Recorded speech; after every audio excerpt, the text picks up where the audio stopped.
യിലേക്ക് രണ്ടാം ഘട്ട ഭാരത് ജോഡോ യാത്ര നടത്തുമെന്ന് AICC general secretary K C. Venugopal. Manipur മുതൽ മുംബൈ വരെ ഭാരത് ന്യായ് യാത്ര എന്ന പേരിലാകും യാത്ര നടത്തുക. All India Congress Committee has decided to hold a Bharat Nyaya Yatra from January 14 to March 20th from Manipur to Mumbai. Now,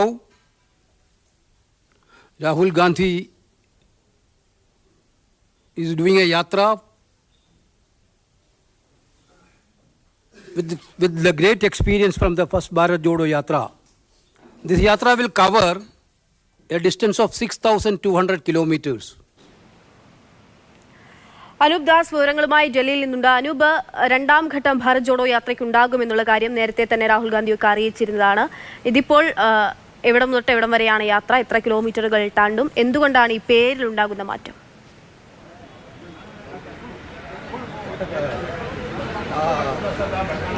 Akshaya, രണ്ടാം ഘട്ട ഭാരത് ജോഡോ യാത്ര ഇപ്പോൾ പ്രഖ്യാപിച്ചിരിക്കുന്നു. ഭാരത് ന്യായ് യാത്ര എന്നാണ് കോൺഗ്രസ് നൽകിയിരിക്കുന്ന പേര്. രാഹുൽ ഗാന്ധി തന്നെ നയിക്കും. പ്രധാനപ്പെട്ട ഒരു പ്രത്യേകത, ഭാരത് ജോഡോ യാത്ര ആദ്യഘട്ടം നടപ്പിലാക്കിയത് നടന്നായിരുന്നു പോയത്. പൂർണ്ണമായും കന്യാകുമാരി മുതൽ കശ്മീർ വരെ നടന്നായിരുന്നു പോയത് എങ്കിൽ അതിനേക്കാൾ ദൂരം 6200 കിലോമീറ്റർ ദൂരമാണ് സഞ്ചരിക്കാൻ പോകുന്നത്. ദൂരം എന്ന് പറയുന്നത് അത്ര ദൂരത്തിൽ സഞ്ചരിക്കുന്നത് ബസ്സിലാണ്. ബസ്സിൽ സഞ്ചരിക്കും. പ്രധാനപ്പെട്ട സ്ഥലങ്ങളിൽ ഇറങ്ങി നടക്കുകയും ചെയ്യും. മറ്റൊരു പ്രധാനപ്പെട്ട കാര്യം, മണിപ്പൂരിൽ ഇംഫാലിൽ നിന്ന് തുടങ്ങും.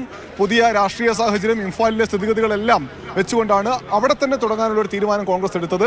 അതിനുശേഷം നാഗാലാൻഡ്, അസം, ബംഗാൾ, മധ്യപ്രദേശ്, UP, ഗുജറാത്ത്, ഒപ്പം അതിനുശേഷം മഹാരാഷ്ട്രയിൽ, മുംബൈയിൽ അവസാനിക്കുന്ന തരത്തിലാണ് തീരുമാനിച്ചിരിക്കുന്നത്. ജനാധിപത്യ സംരക്ഷണം തന്നെയാണ് ലക്ഷ്യം. സ്നേഹത്തിന്റെ യാത്ര അത് തുടരും എന്ന് കോൺഗ്രസ് വ്യക്തമാക്കുന്നു. എന്തായാലും ജനുവരി മാസം 14-ാം തീയതി മല്ലികാർജുൻ ഖാർഗെ ഉദ്ഘാടനം ചെയ്യുന്ന ജാഥ ഫെബ്രുവരി മുഴുവനും മാർച്ച് 20 വരെയാണ്. അതായത് മാർച്ച് ആദ്യ വാരം തന്നെ തെരഞ്ഞെടുപ്പ് പ്രഖ്യാപിക്കാൻ സാധ്യതയുണ്ട്. തെരഞ്ഞെടുപ്പ് പ്രഖ്യാപിച്ച ഘട്ടത്തിലും പ്രചാരണത്തിന്റെ ഘട്ടത്തിലൊക്കെ രാഹുൽ ഗാന്ധി മുൻപായിട്ടാണ് ഈ യാത്ര നടക്കാൻ പോകുന്നത്. തെരഞ്ഞെടുപ്പിൽ ഇന്ത്യ മുന്നണിയായിട്ടാണ് മത്സരിക്കുന്നത്. അതുകൊണ്ട് തന്നെ ഈ യാത്രയിൽ ഇന്ത്യ മുന്നണിയുടെ ഒരു പങ്കാളിത്തം ഉറപ്പാക്കാനുള്ള ശ്രമം ഉണ്ടാകുമോ കോൺഗ്രസിന്റെ ഭാഗത്ത് നിന്ന്? അത്തരത്തിലുള്ള എന്തെങ്കിലും കാര്യങ്ങൾ പറയുന്നുണ്ടോ എഐസിസി ജനറൽ സെക്രട്ടറി? ആകമാനം ഇന്ത്യ മുന്നണി നേതാക്കളെ പങ്കെടുപ്പിക്കാനുള്ള തീരുമാനം ഉണ്ടാകില്ല. പക്ഷേ മണിപ്പൂരിൽ ഇംഫാലിൽ ജനുവരി 14-ാം തീയതി ന്യായ യാത്രയുടെ തുടക്ക ദിവസത്തിൽ ഇന്ത്യ മുന്നണി നേതാക്കന്മാരെ പങ്കെടുപ്പിക്കാനുള്ള തീരുമാനം, ശ്രമവും ഉണ്ടാകും. അത് വിജയിക്കാനാണ് സാധ്യത. അത് കഴിഞ്ഞ് മുംബൈയിൽ ഈ യാത്ര അവസാനിക്കുന്ന സമയം വളരെ പ്രധാനപ്പെട്ടതാണ്. മാർച്ച് മാസം 20-ാം തീയതി. മാർച്ച് 20 എന്നൊക്കെ പറയുമ്പോൾ രാജ്യത്ത് തിരഞ്ഞെടുപ്പ് പ്രഖ്യാപിച്ച് സ്ഥാനാർത്ഥി പ്രഖ്യാപനത്തിലേക്ക് ഒരുപക്ഷെ ഒന്നാം ഘട്ട തിരഞ്ഞെടുപ്പൊക്കെ നടക്കുന്ന സമയമായിരിക്കാം. ആ സമയത്ത് ഇന്ത്യ മുന്നണി നേതാക്കളെ മുഴുവൻ അണിനിരത്തി മുംബൈയിൽ ഒരു മഹാറാലി നടത്താനായിരിക്കും കോൺഗ്രസിന്റെ തീരുമാനം. അതൊക്കെ സംബന്ധിച്ച തീരുമാനങ്ങൾ ഇനി വരാനുണ്ട്. പക്ഷേ ഇന്ത്യ സഖ്യത്തെ കൂടി ചേർത്ത് നിർത്തിയുള്ള ജാഥയായിരിക്കും എന്ന കാര്യത്തിൽ തർക്കമില്ല. നമ്മൾ ശ്രദ്ധിക്കേണ്ട കാര്യം ഈ ജാഥയുടെ റൂട്ടാണ്. മണിപ്പൂർ എന്ന ഇന്ത്യയിലെ ഇപ്പോഴത്തെ രാഷ്ട്രീയ സ്ഥിതിയിൽ വളരെ പ്രധാനപ്പെട്ട ഇടത്തു നിന്ന് തുടങ്ങി അത് അസമിലൂടെയും നാഗാലാൻഡിലൂടെയും എല്ലാം സഞ്ചരിച്ച് ബംഗാളിലേക്കാണ്. ബംഗാളിൽ കോൺഗ്രസിന് ശേഷി കുറവാണ്. അവിടെ തൃണമൂലുമായും ഒപ്പം തന്നെ ഇടതുപക്ഷവുമായി സഖ്യത്തിനുള്ള ചർച്ചകൾ നടക്കുന്നുണ്ട്. അങ്ങനെ ഒരു സ്ഥലം. അത് കഴിഞ്ഞ് UP കോൺഗ്രസ് തകർന്നു കിടക്കുന്ന സ്ഥലം. പക്ഷേ സമാജ്വാദി പാർട്ടിയുമായി സഖ്യത്തിന് ശ്രമമുണ്ട്. സഖ്യം സാധ്യമാവുമെന്ന് തന്നെ കരുതുന്നുമുണ്ട്.